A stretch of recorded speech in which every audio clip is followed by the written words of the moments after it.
All I can remember about Korea was extremely hot. It was just like here when it was really torturous hot. It was like 2 or 3 days out of 2 weeks I was up there. It was like reaching 100 degrees. It was really, really hot. And it was unusually hot in Korea as well. But basically, out there, I was doing the same thing that I've been doing in the past. And just sharing the challenges and the pains that I have had and how those challenges and pains in my life, previous life and today, has caused us to do the good things, which is to be able to make music out of it. You know, oftentimes we think that you make music when everything is going well and everything is good and, a lot of joyful things. But if you really think about the music that really touches us, that transforms lives, are the times when it was written, when they're just revealing in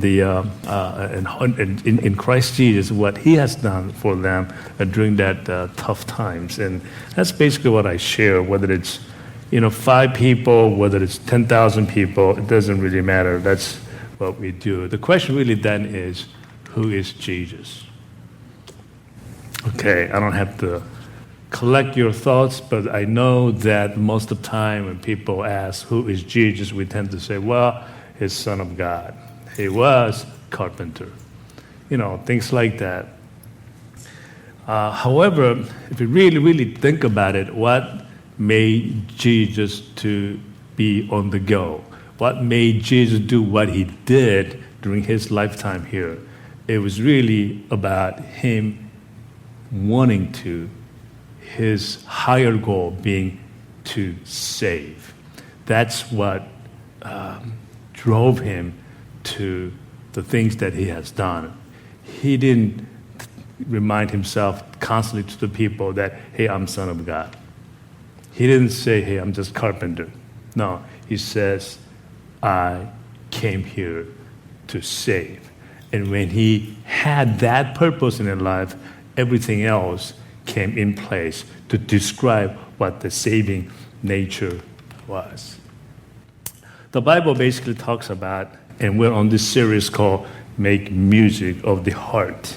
And Bible basically says that we are to play new song and new sings a song, play and do it well, play skillfully. And Psalm 57 says, my heart is steadfast, O Lord. My heart is steadfast, and I will sing and make music. It will talk about how we make music, not just by instruments, but we make true music by the way in which we live out our life. And we're basically born to make music. And in the past, we talked about how to make this music. We say we make music by making a difference. We make music by dreaming with a higher purpose in life. We said that we make music by just being there for someone. When we're there for somebody, you're actually making music for that person. Oftentimes, people get together, they actually like to listen to a music, the sound music, like instrument, radio, or CD, and things like that. Sometimes we just turn that all down, and the stillness, just your presence, just being there, without necessarily uttering too many words, just being there, it has its own amazing sound of music. And it's comforting and it's soothing. And you can make music by telling stories, your stories of the past, how it encouraged you, how much of edifying and the music is to other people, to hear your challenges, how you overcome those challenges. And you can make music with the heart as you actually do overcome certain challenges that you have faced as well. Today, we want to talk about how we can make music simply by just doing it. So, well, what do you mean?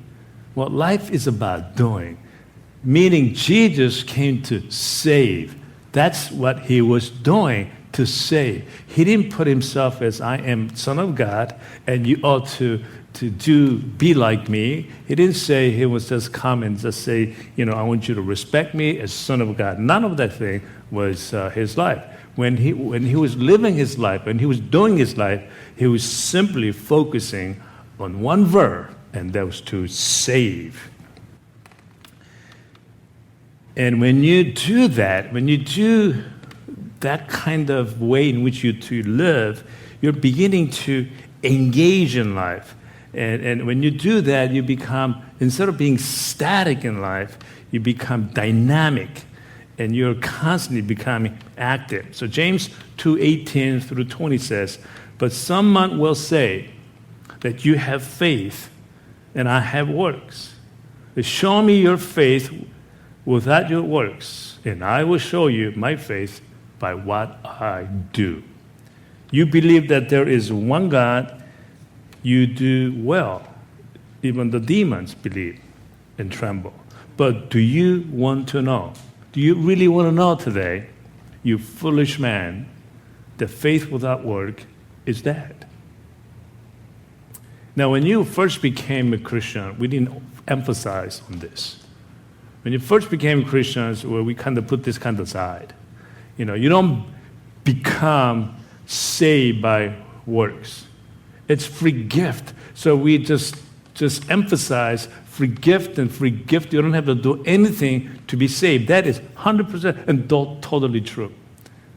But in the Bible, when you become a Christian, you become a believer, now it's a different story. Now you have already earned ticket. You earned the right to go to heaven. God has already given you that ticket, whether it's airplane ticket or however you want to go, a ticket with a cloud or a ticket with a plane, with the airplanes, whatever it is. You already got that admission, the ticket to go there. You don't need the 2 tickets to go to heaven. You don't go back up and come down. You only need 1. And often we ask for more of the freebies. You don't need more freebies. And from this point on, God is saying, you got to do the life of doing. I want you to see you do. Just like my son Jesus, he came to save. He lived life of saving. And as he focused on saving, you know what he did? He forgave people. He comforted people. He restored people. He did all those things under the name of just simply saving people. It wasn't about that noun that is Son of God, a carpenter. What else was he? It was his life was described with verb, which is basically to save, and everything else came through that.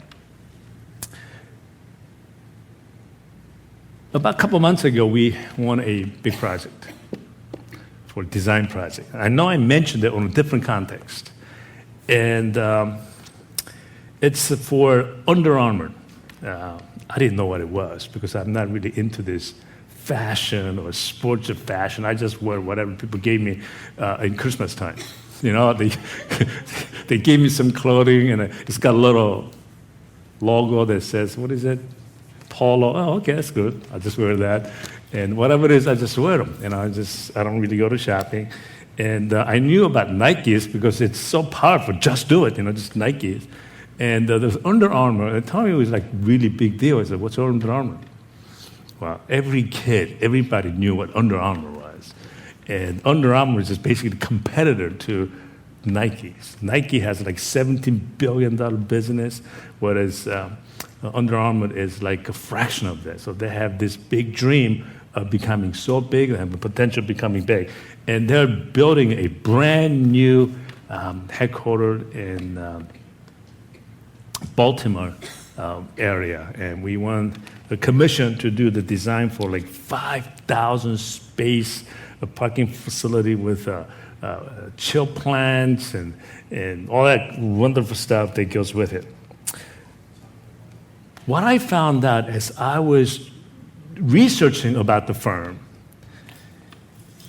they never say we want to be the best. They never say we want to produce a quality sportswear or anything like that. They didn't say we're going to compete with the other competitor, like we're going to be as good as them. None of that stuff. They basically are doing life. You know what their slogan is? The life that causes people into action. It's simply 2 words, and it's so simple. Everywhere, when you go into website and type in Under Armour, what you see when you go to their headquartered in the lobby, what you see is simply, I will. It's everywhere. That's their culture. I will. Whatever it is that you're thinking about, I will do it. It's kind of interesting. Nike has the same thing. Just do it. And they're saying, I will. Because think about it. Something about just do it, living the life, doing the life, I will is process. It's not a result. You see, that's the biggest thing. Just do it is a process. It's not the result. I will is not the result. It's the process. It is a process that we are to enjoy. It's not about going to heaven should be our, I guess, it doesn't have to be goal because we already got the ticket. Okay? It's the process of getting there, process of living here. If you want to go on a vacation, people think about, I'm going to Poconos for a vacation. Poconos used to be a big deal when I was young, but nobody talks about it as much. It's always like Caribbean islands or that, Hawaii. But let's say Poconos is your destination place. And we often think about, I'm going to enjoy when I go to vacation, when I land, when I get to Poconos, I am going to enjoy my vacation. That's not, that should be, I guess that's okay, but it's the real thing is, are you doing life from beginning to the end? So what about from preparing from home to getting to the vacation site? You should enjoy that just as much as the time that you're actually there. Just think about it. That's a life. That's actually doing the life. So in order for us to do that, we need to look at it differently. So just like, and you think about who is Jesus, instead of thinking about him as just the Son of God, think of it as Jesus saves. It's a different way of looking at it. Because when you say Son of God, you put him on the podium, oh, that's what he is. And there's no real action by us. But if you say Jesus saves, that's what he does from the morning to the evening, and every time he was alive, that's what he was doing. If you think in that notion, we begin to be like him in an effort to save others and himself. The illustration that I just love, and I know I mentioned this illustration before, perhaps in a little different context too, and there was a group of students who were studying, students being little kids, studying, the teacher was teaching them as to what the seven wonders of the world. You remember hearing me say that kind of thing? And the kids start, mentioning, Great Pyramid of the Giza, the Victoria Falls, Grand Canyon, and a Great Wall of China, Eiffel Tower. All these things came about. And there was one girl who was a little bit hesitant as to what to just, she didn't submit the list, and the teacher went over to her and said, well, what are your seven wonders of the world? Can I see your list? And she hesitated a bit, and what she wrote down is, my seven wonders of the world are to touch, to taste, to see, to hear. And she continued to run, to laugh, and to love. That's looking at things quite differently, a little bit differently. You see, God expects us to look at a life differently. And that difference allows us to do life and stay dynamic and stay active. That's what we do. That's the life. When you do describe differently, then you can enjoy the process and, in fact, enjoy the ultimate destination that we're talking about. Just as well. I talk about this quite a bit when I would go to Korea, and especially young people, they really seem to enjoy it. And I usually ask them, when you grow up, when you were young, what did you want to be? And most of the people say, I wanted to be a fireman when they're little, like 4 or 5 year old. They always say they want to be a fireman, and then they want to be a policeman. And then they grow up a little bit, they want to be a nurse, or they want to be a doctor, or a lawyer, or an architect, an engineer, whatever it may be. Then I ask them, what are the common denominator of all that? So smart people would say, what you just described, the one common denominator is it's a profession. That's absolutely right. what else is a common denominator? And usually they struggle with them. And I said, this is all noun. Like in grammar, it's all noun. So you look at life a little differently. Just like this little girl. If you look at your life, at what you want it to be, not with a noun, but with a verb. Just like this little girl, instead of saying the actual places like Great Wall of China or Taj Mahal or Victoria Falls or Niagara Falls, and you say, my 7 wonders of the world are to touch, to taste, to hear, and to run, to laugh, and even to love. Think about it. You are actually going to be engaging in life in a very graceful way, and you will be in turn making music. You don't make music by saying, I want to be a doctor, I want to be an engineer. You can't make music like that. But if you describe what you want to be with the verb, I want to heal people, I want to save people, I want to inspire people, I want to help people. If that's who you are, just like Jesus saying, I came here to save. That's what I am, I save. And he was able to do that on a regular basis. So the question is, who is Peter? And I mentioned this earlier too. Who is Peter? Or who was the Peter? Normally people know Peter as a fisherman. Mostly just a fisherman. But as I mentioned in the past, Jesus knew better. Just like Jesus was to save, Peter was to what? Peter was to save. No, Peter was to catch. He wanted to catch. That's what he wanted to do all his life. And Jesus said, and Jesus knew this and said this in the Luke chapter 5, verse 4 and verse 10. This is what he says. Jesus knew Peter's nature, his verb, what he's made of. He says, verse 4, when he had finished speaking, he said to Simon, put out into deep water and let down the nets for a catch. And at the end, you know the story about Peter, and he couldn't catch any fish, and and then when Jesus told him to catch, put a door over there, and he followed him, he did it, and he caught so many fish, and then he repented of himself. And then he denied everything and followed Jesus. And this is what Jesus said. Then Jesus said to Simon, don't be afraid. From now on, you will catch men. It's like God saying to Jesus, you are going down there to earth, not to be known as Son of God. You're going down there to save. Let's do some saving. And through his action, through his life, at the end, he saved. He saved us. So just to make this more clear in your mind, so if Peter was living on a mountain, we said that he would be probably catching rabbit or deers. If he was living in a desert, he would probably caught lizard and snakes, or he caught fish because he happened to live in shore, because his makeup, his fabric, his passion is to catch, just as Jesus is to save.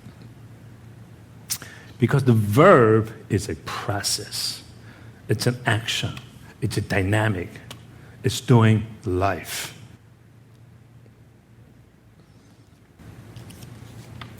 Verbs ignite. Verbs excite. Verbs are like the life of poetry. Think about this poetry. You take out some of these key words of the verbs. You can't make a poetry out of it. Poetry brings color, brings emotion, it brings movement, it gives flow. It's the process. The verbs are the heart of the music. That's what it is. Verbs are the heart of the music. If you want some color in your life, think verbs, not with a noun as to what you would like to do or what you would like to accomplish. And I know I've shown this slide as well. Look at all these companies. I've added a few more things. So here is Nike. They describe themselves as a process. Just do it. And Under Armour, I will. Okay? Jesus saying, I save. That's what he would say. I save. He wouldn't say, I'm son of a God. He will not say that. I save. Toyota, Apple. Think, different, think. It's a verb. It's a verb. Ford is all about building. Build it tough. Sony, make and believe. They're all verbs, guys. I think I told you before, I think they got it from the Bible. They did. Because it's the process. It's not the result. It's the process. We often think about, I want to be like Christ. Wait a minute. Christ, it's noun. It's a person. It's not a verb. You got to come up with the verb in order to be able to be like him. Use verb. Think verb. Just like this, some of the companies that they have done so. So Luke 12:35 says, be dressed ready for service and keep your lamps burning. Be ready. Be in the process. When something happens, be able to jump with your verb. Peter jumped in it. He didn't say, well, I need to think about it. Because it's the process. He's all about catching. So he was catching fish, and Jesus said, I want you to continue to catch with me, but come, I want you to catch something else. I don't care. He didn't care what was he was catching, as long as he was catching. Jesus, he came, he says, I'm not just going to save Hebrews or Jewish people. I'm going to save Gentile too. He didn't care. It's as long as he saves. Okay? As long as he saves. And we should have the same kind of attitude as Christian lives.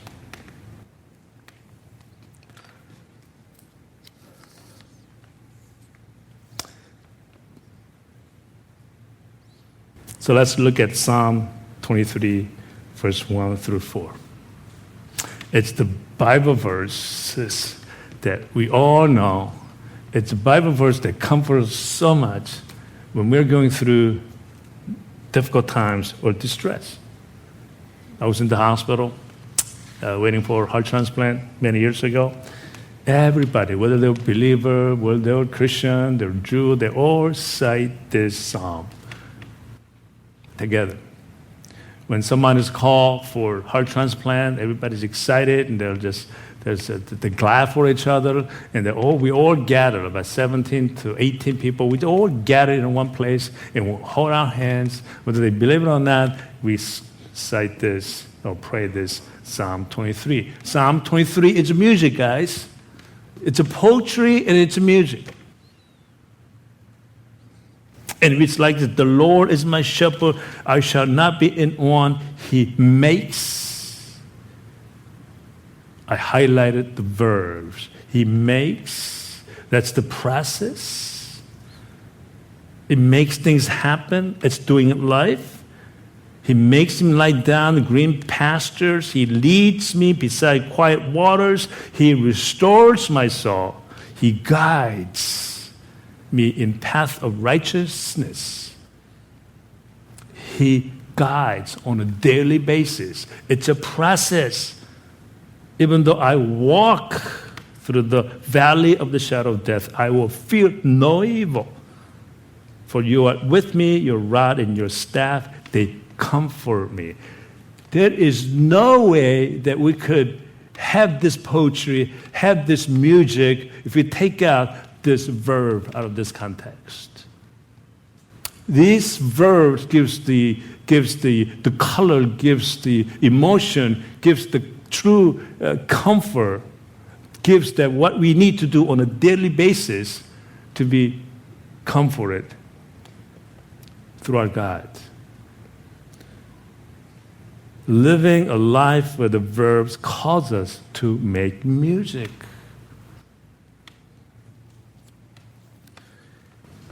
If you look at the next slide, I really try to just zero in on that critical role. So if you focus on the right hand, that the logos or the verbs that I was able to get some from internet, when God makes us do something, we begin to sing. When God begins to lead us, That's when we make music through our lives. When God restores us, we also sing. When God walks with us, we make music as well. When we fear no evil during our distress, we also sing songs for one another. And when Jesus comforts us, we make music of the heart. So if you take some of those verbs and becomes your verb, whether you put on your own, make it your own verb or a slogan, a logo of your life, there will be some major transformation that can place in our lives.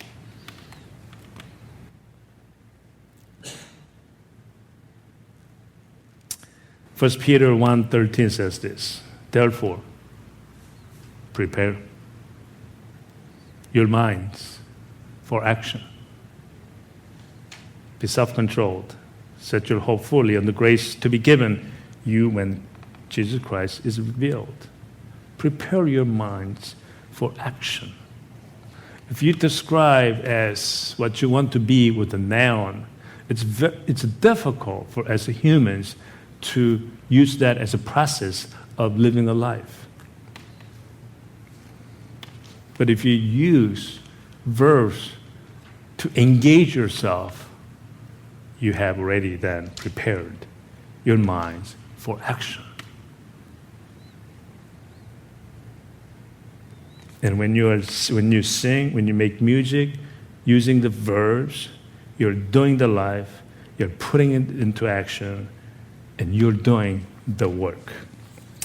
James chapter 1, verse 22 through 24 says, do not merely listen to words. So this is what happens if you try to describe what you want to be with a noun. You just try to listen. Yeah, that's what I want to be.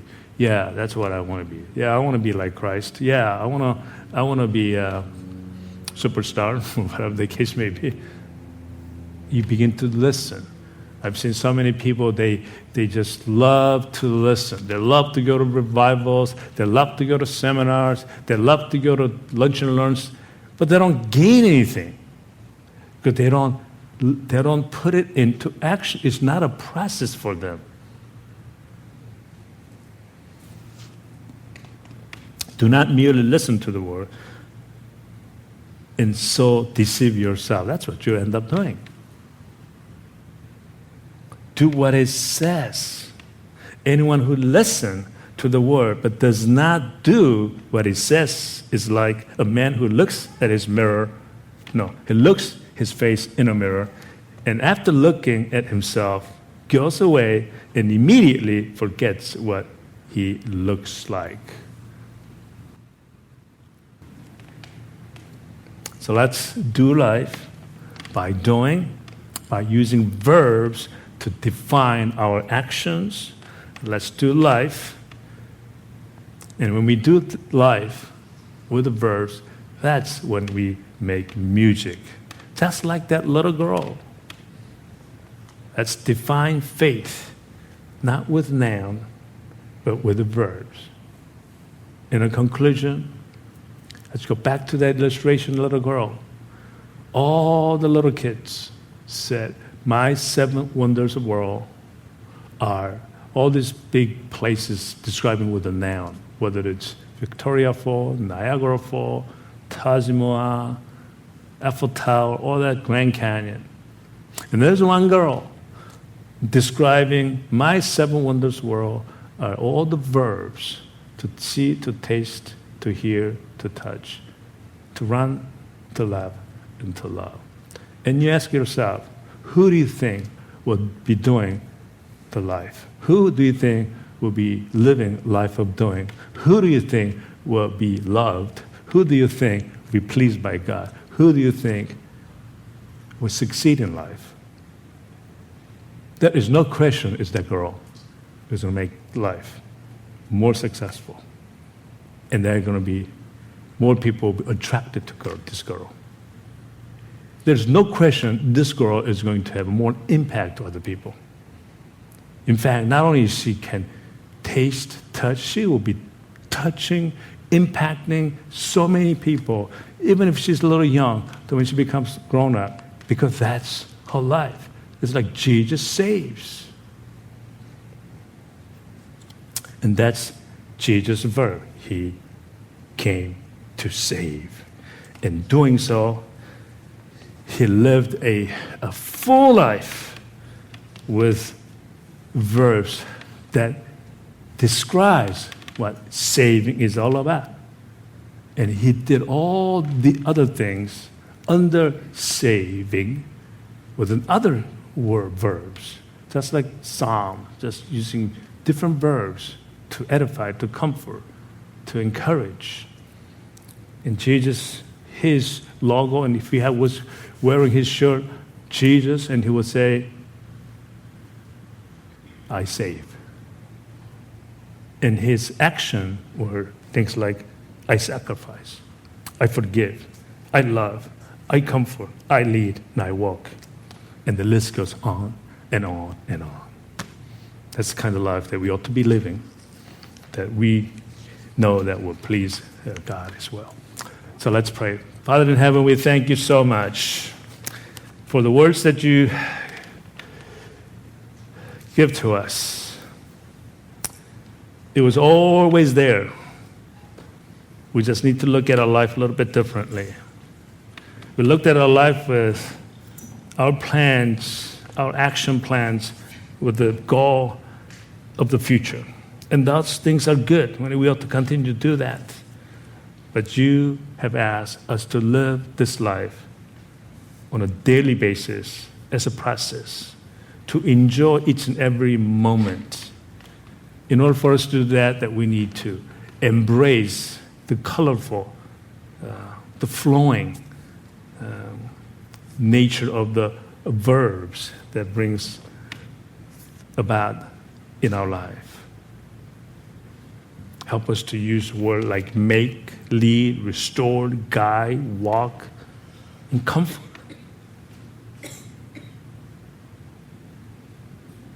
And help us to also to be able to forgive, to love, to sacrifice, so that we may be seen pleasing to you, so that we may be able to continue to receive favor by you.